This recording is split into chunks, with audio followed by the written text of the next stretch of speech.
Oi, turma, tudo bem?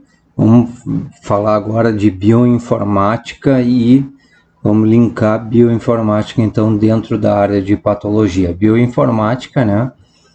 Uma disciplina que está, vamos dizer, totalmente em voga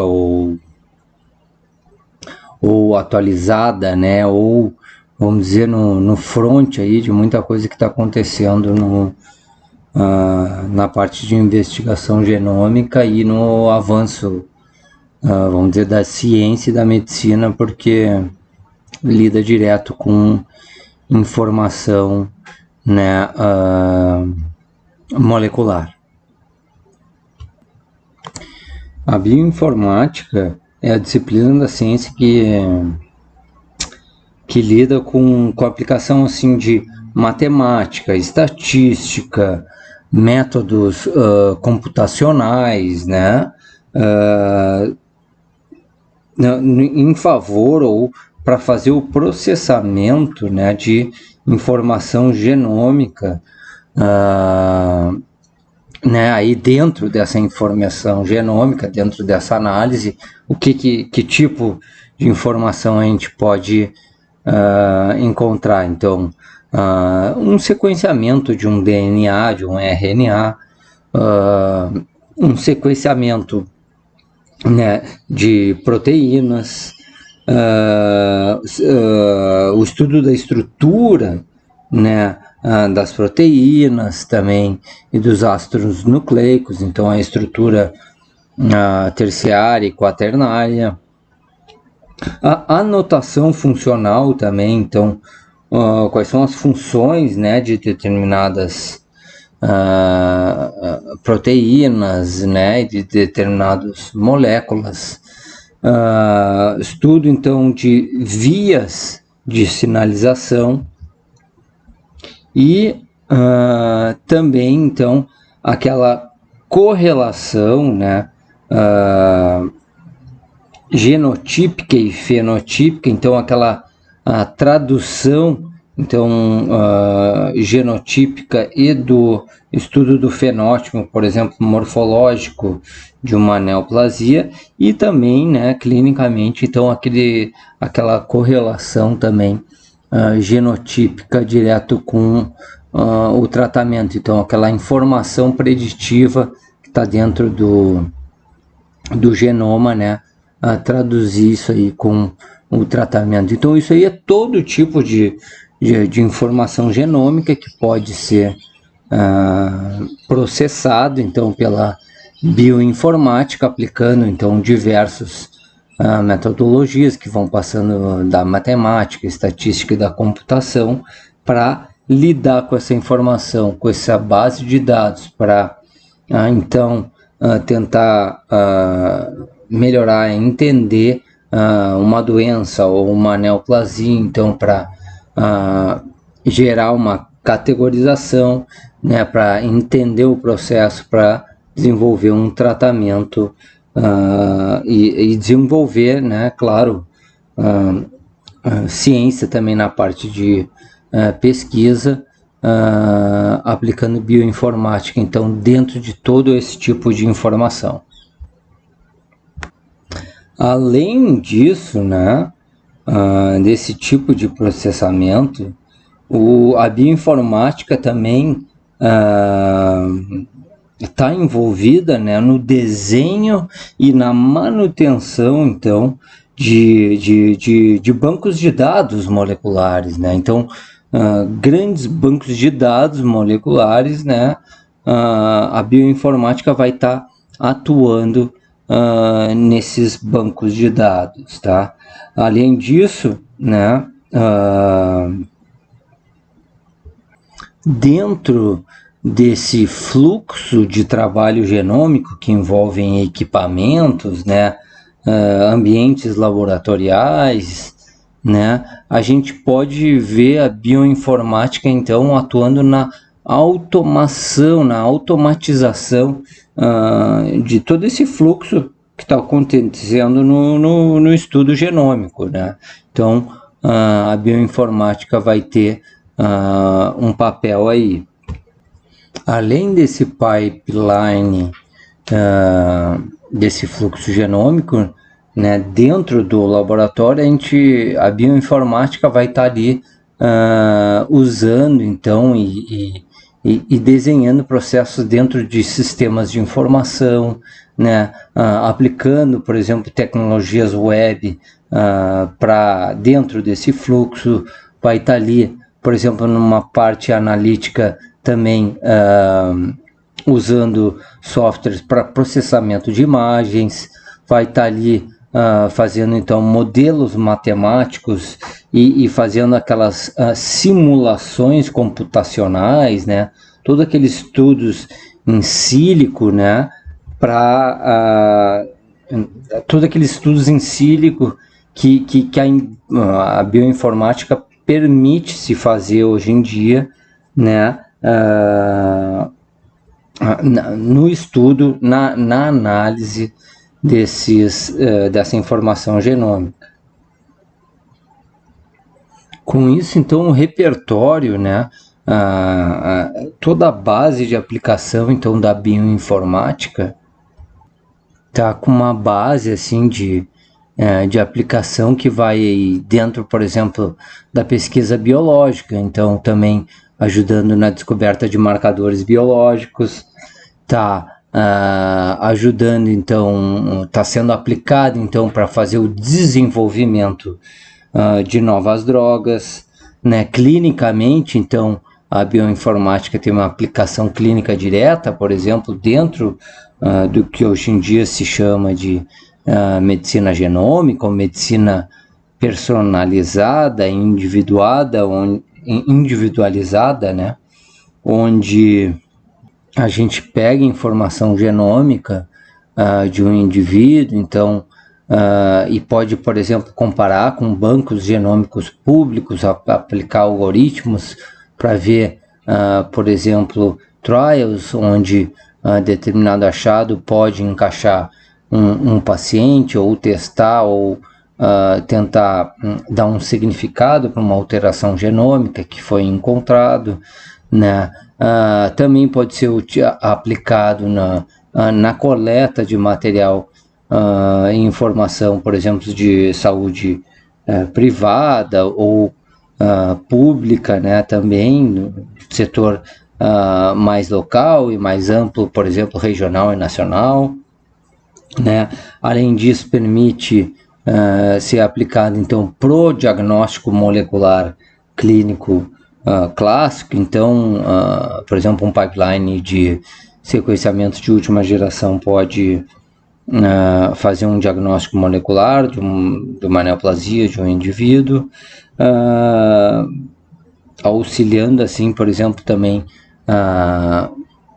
no que hoje em dia se chama de terapia-alvo, então um achado molecular específico que foi encontrado num paciente, então ser estudado se pode se encaixar então alguma terapia-alvo específica para esse achado. Com tudo isso, então, com toda essa aplicação, né, hoje em dia se tem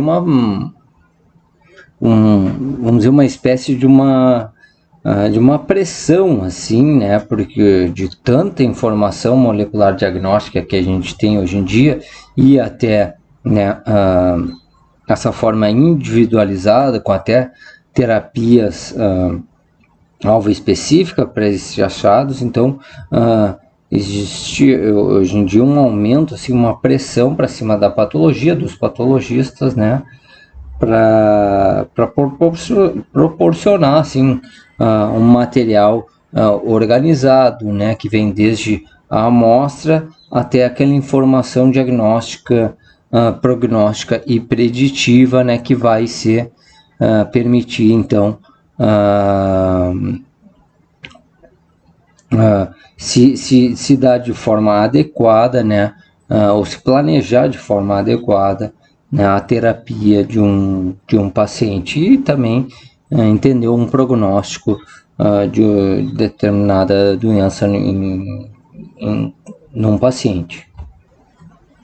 Apenas para contextualizar mais um pouco assim a base de experiência da informática, então, né, ela veio dessa, surgiu, emergiu então desse conglomerado assim que a matemática junto com algoritmos, né, e a ciência computacional e a biologia então formaram, né, para alguém chegar e cunhar esse termo, né, para caracterizar então essa disciplina que junta tudo isso dentro da ciência hoje em dia, né?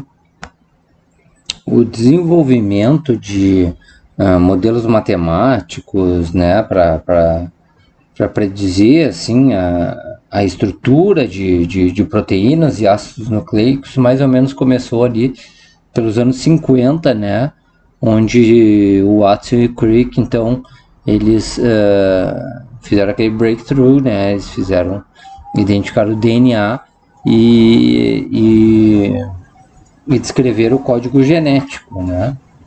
Depois, em 78, o termo bioinformática foi cunhado ali pelo Roger Vedes. E em seguida, então, a partir dos anos 80, então, a gente teve um aumento exponencial na análise desses dados e no tratamento desses dados genômicos, né?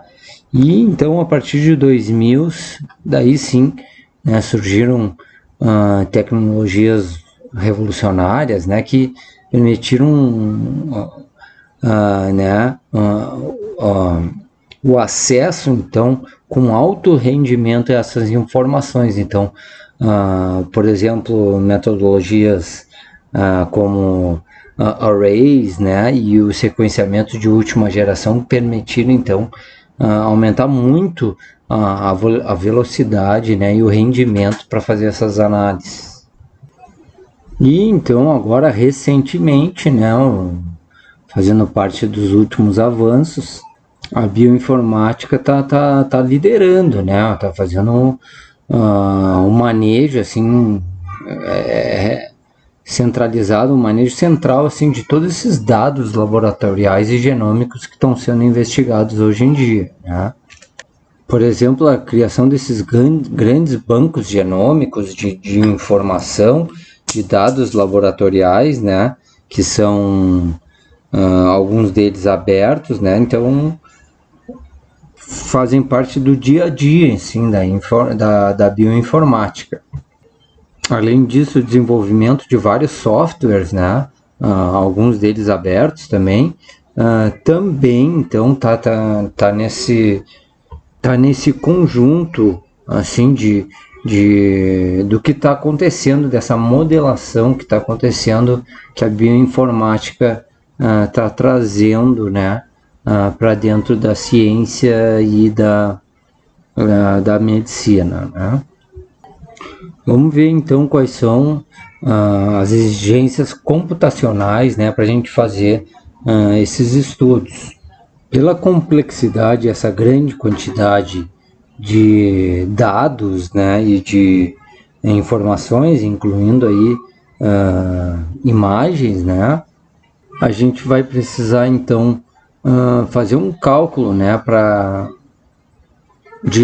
do que a gente vai precisar para lidar e como armazenar essa informação. Metodologias usando alta densidade de informação, como arrays, chips e o próprio NGS, né, vão precisar de computadores potentes, né, um computador com no mínimo, por exemplo, uma análise, um relatório de uma pequena variação genômica vai precisar de um computador de no mínimo 6 processadores, com 48 GB de RAM e um HD de mais de 10 terabytes. Além disso, uma conexão de rede rápida, né, geralmente dedicada por fibra ótica para garantir um backup adequado.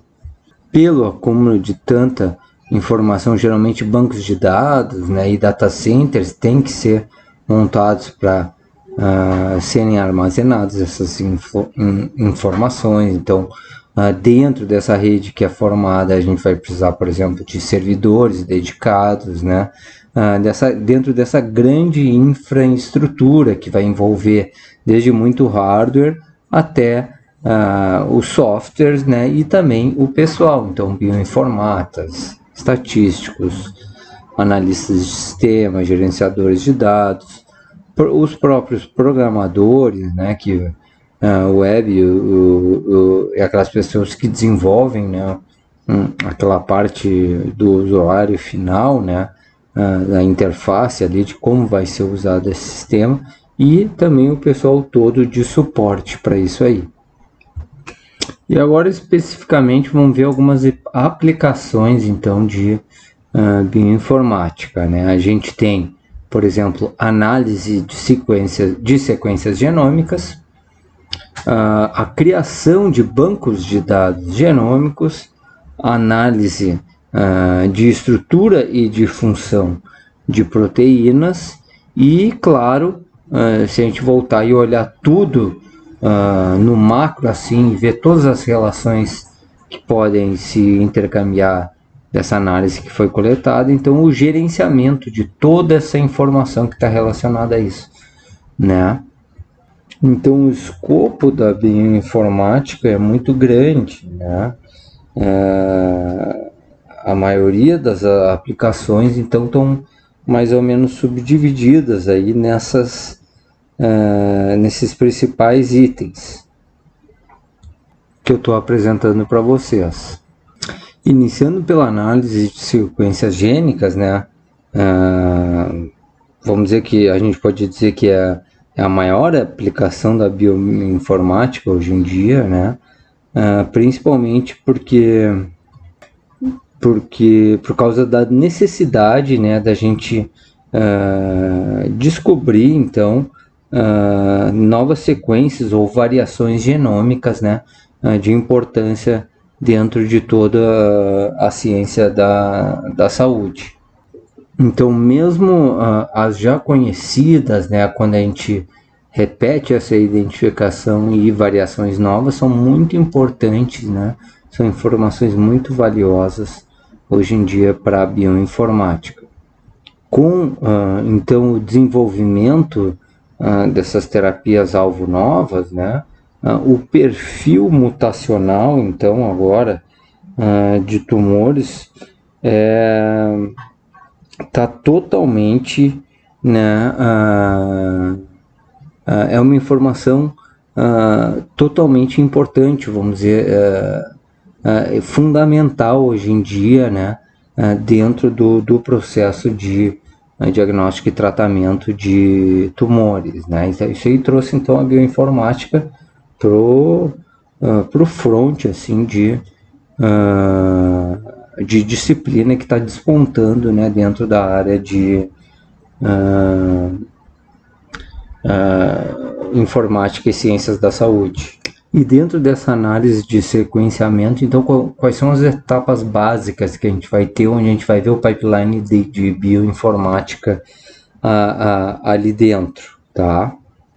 Cada experimento vai começar, então, com a escolha da tecnologia, né, da plataforma, que vai gerar a parte da leitura, então, né, claro que tem toda uma coisa pré-analítica lá, né, da parte do material, da parte de como extrair, mas o pipeline de bioinformática em si vai começar então ali na plataforma e a leitura que a plataforma vai fazer. Por exemplo, plataformas mais antigas, né, como o Sanger, vão fazer leituras que vão de 100 a 600 pares de base.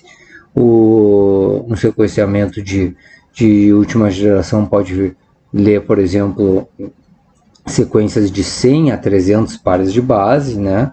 E tecnologias mais novas ainda, mais recentes ainda, né? Por exemplo, como aquelas que fazem aquelas leituras longas, diretas, né? Por exemplo, um nanopore, vão fazer, então, leituras de 500 pares de base, direto, assim, né? Ou até 2.3 milhões de pares de base, né? Então, vocês veem aí a potência desses sequenciadores novos.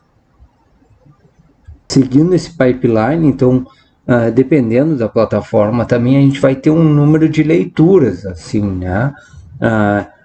Então, cada leitura de nucleotídeo vai receber uma espécie de um score, né? Uma probabilidade estatística, né? Que daqueles reads, então, daquelas leituras que vão estar ocorrendo pela plataforma.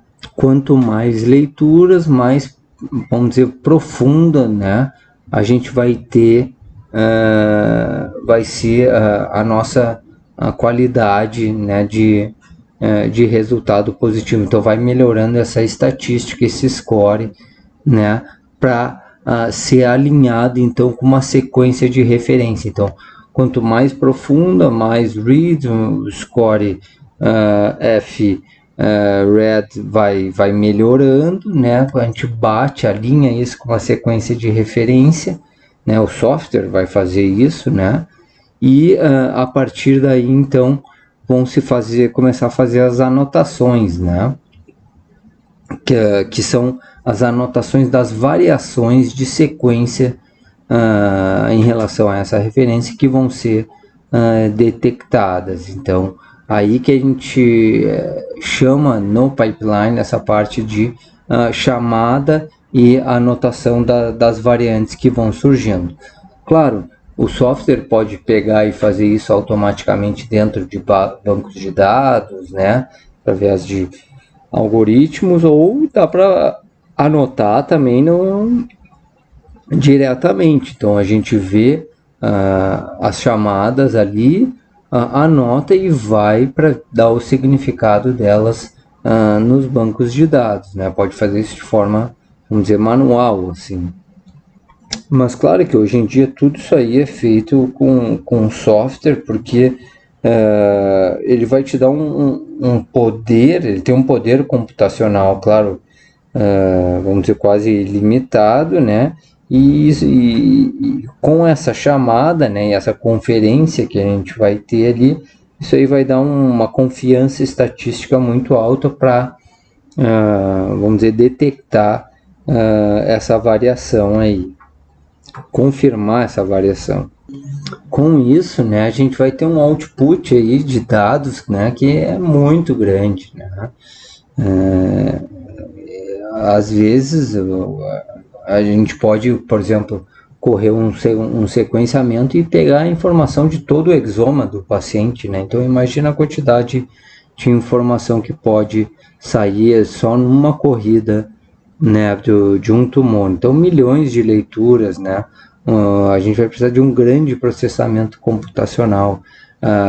Além disso, a gente vai ter que ter uma checagem, né? A gente vai ter que ter dados redundantes para a gente diminuir os erros, né? Para a gente ter uma alta confiança estatística dentro dessas detecções, né? Então todo esse processo, claro, vai tendo um know-how que vai se adquirindo, vai ter um controle de qualidade e né, vai tendo aquela confiança cada vez maior quando tu desenvolve uma tecnologia dessas dentro do laboratório. E aqui então um mapinha, né, para a gente visualizar o fluxo, né, o pipeline de bioinformática. Então a gente vai ter a amostra e dessa amostra a gente vai chegar no sequenciamento, né? A gente chega no sequenciamento, a gente vai ver a profundidade de leitura, a quantidade de leituras, vai passar a anotar ou chamar essas variantes, vai checar essas variantes em bancos de dados, né? Aqui, por exemplo, nesse trabalho aqui foi chamado de C-Chat, né? Depois a gente checa lá, então compara e chama essa variante, né? Então é anotado, é batido com algum banco de dados, existe ou se descreve, se chama essa variante e vai nos bancos de dados maiores para dar um significado clínico. Então vai servir para diagnóstico, vai servir para para um tratamento, para definir um prognóstico, né? Ou é uma variante sem significado, né? Onde não se faz nada, ou é uma variante nova, né? Onde ela é colocada na literatura. Então aqui é só um trabalho, né, de um grupo que desenvolveu um serviço web, por exemplo, para fazer essas anotações. Então tem gente, por exemplo, em determinado país que faz uma corrida e lança para dentro desses softwares que às vezes são embasados na web, para ele fazer a chamada e compara com a sua chamada local, né, ver se essa variante já foi descrita em algum banco de dados, tem algum significado já que foi identificado. Então está surgindo todo tipo de, vamos dizer, startup, de empreendedores, de empresas que estão trabalhando nessa pipeline de bioinformática hoje em dia. Também dentro de bancos de dados genômicos, então, né, a aplicação se faz muito importante, né, da bioinformática. A gente já teve toda uma aula de bancos de dados, né, lá a gente explica um pouco mais, mas os dados genômicos então são massivos, né? A bioinformática vai ser aplicada nesse armazenamento eficiente, nessa organização, indexação e distribuição desses dados, né? E claro, na recuperação pronta desses dados dentro dos bancos de dados genômicos. Então a bioinformática é aplicada de forma rotineira, né, nesses bancos de dados genômicos. Uma mineração, né, surgiu então a mineração de dados, né, uma coisa bem específica dentro da bioinformática. Então aquela coleta de dados dentro desses macro bancos de dados mundiais, né? Essa mineração nada mais é do que um sistema computacional, né, que de forma automática tenta analisar grandes quantidades de dados, então identificando padrões ali dentro, né, que tem um uso assim potencial clinicamente, né, e que então vão ter alguma significância, né, dentro claro, da pesquisa, dentro da ciência biológica, né, e dentro da medicina. E o que ajuda nessa mineração são esses algoritmos bem avançados que a gente tem hoje em dia, né, que envolvem, por exemplo, redes neurais, algoritmos genéticos, né, a dita máquina de vetores de suporte, né, tudo isso aí são termos que, claro, vocês vão estudar com mais ênfase ao longo do curso de vocês, né? Mas todo esse tipo de metodologia já dentro dessa área específica da bioinformática, que é especificamente feita para minerar os dados, então para trabalhar com os dados depois que eles já estão lá nessas macro bancos de armazenamento, né? Então que essa disciplina vai entrar fazendo o quê? Vai entrar para dar apoio, por exemplo, a ensaios clínicos, onde lá essa informação vai estar guardada e pode-se fazer, por exemplo, testes em sílico, né, pesquisas, né, com essas informações que estão sendo inseridas lá, e que tem muitas vezes, né, hoje em dia já está tão traduzido, né, para a bancada que rapidamente, né, isso aí permitiu que rapidamente, por exemplo, um ensaio clínico, né, que identifica uma informação de relevância, né, e joga para dentro desses bancos de dados, então isso aí já dá um apoio estatístico rápido, né, para essa informação, então isso aí já vai rapidamente para o uso clínico, depois que essa informação já tem alguma significância estatística identificado dentro dessas minerações. Então todo esse suporte, né, põe a bioinformática dentro, né, do pipeline que está estudando, né, dentro daquela Big Data que chamam, né? Então, está pegando informação desses mega bancos de dados, né, formando a Big Data para aplicar, então, clinicamente em pesquisa e tratamento de pacientes.